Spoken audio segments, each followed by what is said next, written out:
මේ තමයි කන්ද උඩරට ඇසල මංගල්‍ය. ඉතින් එන්නකෝ ඉතිහාස කතාවත් අහන ගමන්ම මාත් එක පෙරහැර බලන්න. ඉතින් අද දෙවනි රන්දෝලි පෙරහැර. ඉතින් උදේ මම 8:00 විතර ගෙදරින් පිටත් වුණා. මොකද පේනවනේ 9:00 විතර වෙනකොට සෙනඟ කොහොමද කියලා. එයාලා ඊයේ ඉඳන් Tamanට තැන් අල්ලගෙන වෙන් කරගෙන ඉන්නේ. ඉතින් අයියා පෙරහැර ඩියුටි ඉන්න හින්දා මම අයියට කිව්වා තැනක් අල්ලගන්න කියලා. ඉතින් අයියා මට මෙතන තමයි අල්ලගෙන තිබ්බේ.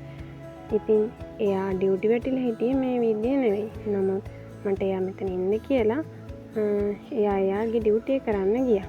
ඇත්තම කිව්වොත් මගේ බොරු සෝපන වැඩ නෑ. මම හරි චාම් සරල විදියට ජීවත් වෙන කෙනෙක්. ඉතින් ඉස්සර මිනිස්සු දළදා පෙරහැර හැඳින්වුවේ වැහි පෙරහැර කියලා.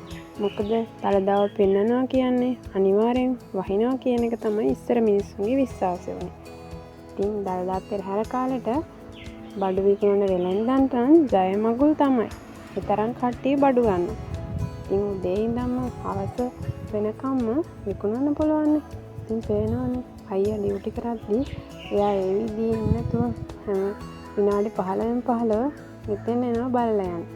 ඉතින් මමත් 9:00 ඉඳන් මෙතන වාඩි වෙලා අවුවේ බලන් ඉන්නේ අපේ අම්මිලා එනවා කියව හින්දා. අම්මී නංගි පෙරහැර බලන්න එනවා කිව්වා. ඉතින් එයාලට ටිකක් අල්ලගෙන තමයි මම ඉන්නේ. ඉතින් ටිකක් බඩගිනි වෙච්ච හින්දා මම බනිස් පිළියක් අරගෙන කෑමට. ඉතින් මගේ උපන් ගම නුවර වෙච්ච එක ගැන මට ගොඩාක් සතුටුයි. ඉතින් මේ අත්දැකීමත් විඳිනවා කියන්නේ ඒකත් අමුතුම දෙයක්. අපි ඒකත් විඳින්නම ඕන. අවුවත් ටිකක් එන්නම සැර වෙනවා. ඉතින් හවස් වෙනකොට නම් ටිකෙන් ටික කට්ටිය වැඩි වෙනවා. ඉතින් අපේ දළදා පෙරහැර කොටස් දෙකකට බෙදෙනවා. ඒ තමයි කුඹල් පෙරහැර හා රන්දෝලි පෙරහැර කියලා.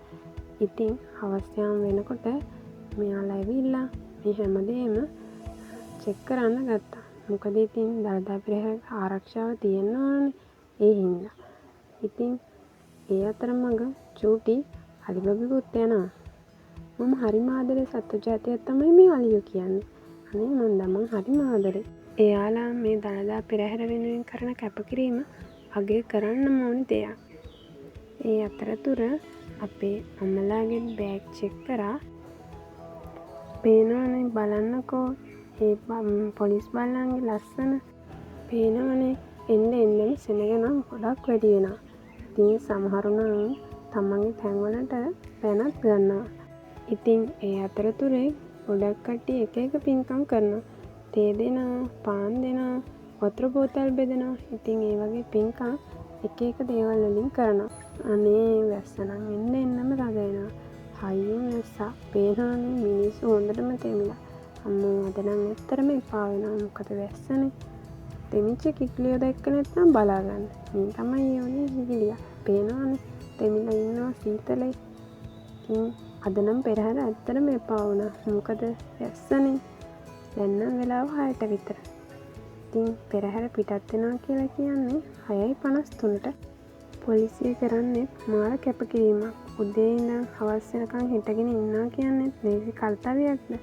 පේනවනේ අපේ අලි කුක්කු බබෙක් යන ලස්සන කොටේකුත් අරගෙන. අනේ ඉතින් මන්න හරිම ආදරේ සත්තු ජාතිය.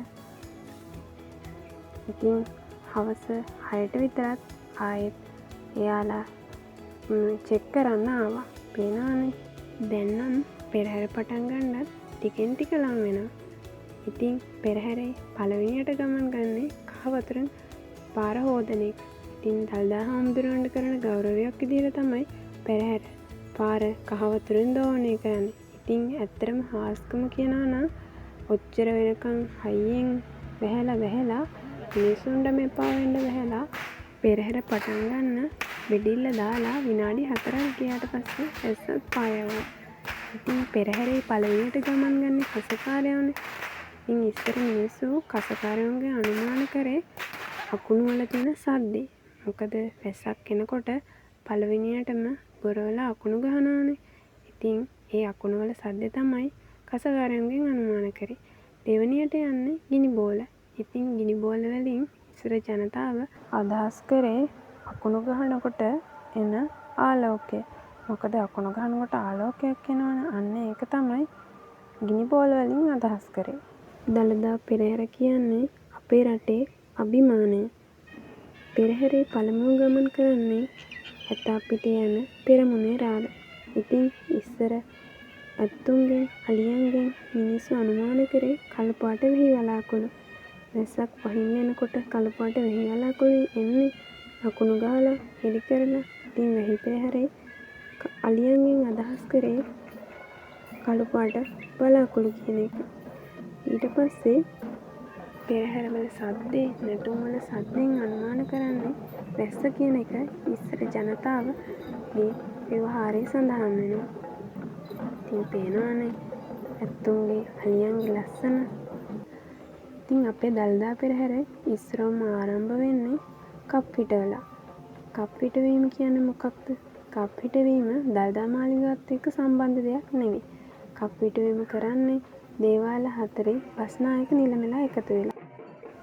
වැස්සට අධිපති දෙවියන්නේ ඉන්ද්‍ර දෙවියෝ කියන්නේ. ඉතින් ඉන්ද්‍ර දෙවියන්ගේ දේව ආශිර්වාදය ගන්න තමයි මේ කප් හිටවනවා කියන පූජාව සිරිතක් විදියට කරන්නේ.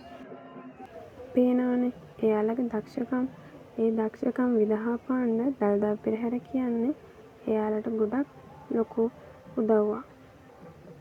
පේනවනේ එයාලා නටන ලස්සන චූටිම චූටි අලි පැටව් 3 දෙනෙක්.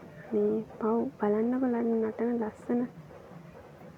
තව දෙයක් තමයි සමහරක් කලින්ගේ මම දැක්කා ගොඩක් කට්ටිය කකුල් හිර කරලා දන් දාලා. ඉතින් වැරදක් කියනවා නෙවෙයි. ඒත් සත්තු දඟ වුණාම එහෙම කරන්න වෙනවා තමයි. එයාලට අඩිය තියාගන්න බැරුව හිර කරද්දි ගොඩාක් දුක හිතෙනවා. ඉතින් කවුද මේ එන්නේ? ඔයාලා දන්නම කෙනෙක් තමයි මේ එන්නේ. ඉතින් මමත් අඳුරගත්තේ අජිත් මාමගෙන්. කවුද ඉතින් මේ? අපේ වාසනා තමයි. බලන්නකෝ එයා එන ලස්සන ගාම්භීර විදිහට කතාවෙන් කතාව කරඬුවත් වඩම්මනවා. පේනවනේ අපේ සිංහරාජා ගාම්භීර විදිහට කරඬුව වඩම්මන ලස්සන. මම කී හිටියේ කප් හිටවීම ගැනනේ. කප් හිටවීම කරන්නේ කිරි ගහක් කපලා දේවාලේ බස්නායක නිලමෙලා තමයි මේ කාර්යය කරන්නේ. ඊට පස්සේ දේවාල 4ෙම පෙරහැර ඇතුලේ පවත්වනවා. ඉතින් ඒ ඇතුලේ පවත්වන පෙරහැර දළදා මාලිගාවට සම්බන්ධ නැහැ. කරඬුවෙන් පස්සේ නාථ දේවාල පෙරහැර තමයි ආරම්භ වුනේ. ඉතින් මම කතාව කියන ගමන් හිටියේ. ඉතින් ඇතුලේ පෙරහැර 5ක් පැවැත්වුවට පස්සේ තමයි පළවෙනියටම කුඹල් පෙරහැර පටන් ගන්නේ. ඉතින් කුඹල් පෙරහැර එච්චර දිග පෙරහැරක් නෙවෙයි. සාමාන්‍යයෙන් අලියතු සීමිත පිරිසක් දාලා පවත්වන පුංචි පෙරහැරක්. කුඹල් පෙරහැරත් දවස් 5ක් පැවැත්වෙනවා. ඉතින් පස්වෙනි කුඹල් පෙරහැර තියලා තමයි රන්දෝලි පෙරහැර පවත්වන්නේ. මොකද්ද මේ රන්දෝලි පෙරහැර කියන්නේ? ඉතින් රන්දෝලි පෙරහැර කියන්නේ ඉස්සර රජුරුවන්ගේ කාලේ බිසව ගමන් කරේ රන්දෝලාවකලුනේ. ඉතින් මේ රන්දෝලාවේ ගමන් කරන එක හොඳ දෙයක් නෙවෙයි කියලා ඊට පස්සේ ඒක අයින් කරලා තියෙනවා. ඉතින් ඒක අයින් කරත් ඒකට ගෞරවයක් විදිහට තමයි රන්දෝලාවක් තවමත් පෙරහැරේ අවසානයේ අරන් යන්නේ. ඉතින් කතරගම පෙරහැර කිව්වොත් කතරගම දේවාල පෙරහැර ඇත්තටම ලස්සන අංගයක්. කාවඩි නර්තනය කියන්නේ කතරගම පෙරහැරේ තවත් ලස්සන වැඩි කරනවා. ඉතින් මමත් ඇත්තටම ආසංගයක් තමයි කතරගම පෙරහැරේ කාවඩි කියන්නේ. පාමශ්‍රී දළදාව ලංකාවට ගෙනාවේ ගුරුසියෝ රජතුමාගේ දූ හේමාලා කුමරියත් උදේනි රජතුමාගේ පුත්‍රයා වූ දන්ත කුමරුනේ. එයාලා ලංකාවට පැමිණෙනකොට රජකම් කළේ කිත්සිරි මෙවන් රජතුමා. ඉතින් එයාලා ආවේ අනුරාධපුර රාජධානිය කාලේ. ඉතින් අනුරාධපුර රාජධානියේ සිට මහනුවර රාජධානිය දක්වා ආරක්ෂා කරගෙන පෙරහැර පවත්වලා තියෙනවා. ඉතින් දළදා පෙරහැරේ පත්තිනි දේවාලය කියන්නේ ගෑන් ළමයි නටන එකම පෙරහැර. පෙරහැරේ අවසානය ගැන කිව්වොත් දින 10ක් පෙරහැර පවත්වලා 11 වෙනි දවසේ දවල් පෙරහැර පවත්වලා ගැටඹේ පන්සලේ දිය කපන මංගල්‍යයෙන් පෙරහැර සාර්ථකව අවසන් කරපු ජනාධිපතිට දන්වලා පෙරහැර අවසන් කරනවා. ඉතින් පේනවනේ පත්තිනි දේවාලේ ගෑන් ළමයි නටන ලස්සන දිය කැපීමේ මංගල්‍යයේදී දිය කැපීම කරන්නේ මහවැලි ගන්දියේ කඩුවකින් කපලා වතුර ටිකක් බෝතලයට අරගෙන අවුරුද්දක් තියලා ඊළඟෙන් දිය කැපෙන මංගල්‍යයෙන්දී ඒ වතුර හලලා තමයි පෙරහැර අවසන් කරන්නේ. අද ඔයාලා නොදත් කරුණු ගොඩක් දැනගන්න ඇති කියලා මම හිතනවා. මං ඔයාලට කිව්වනේ දෝලා ඇරයි යනවා කියලා. ඉතින් අගබිස්සරට ගෞරවයක් විදිහට තමයි මෙන්න මේ වගේ දෝලා ඇරයි යන්නේ. ඉතින් මගේ වීඩියෝ එක ලස්සනයි නම් සබස්ක්‍රයිබ් කරලා ලයික් එකක් දාලා කමෙන්ට් එකක් දාන්නත් අමතක කරන්න එපා. එහෙනම් ඔයාලා හැමෝටම උදෙසරණයි.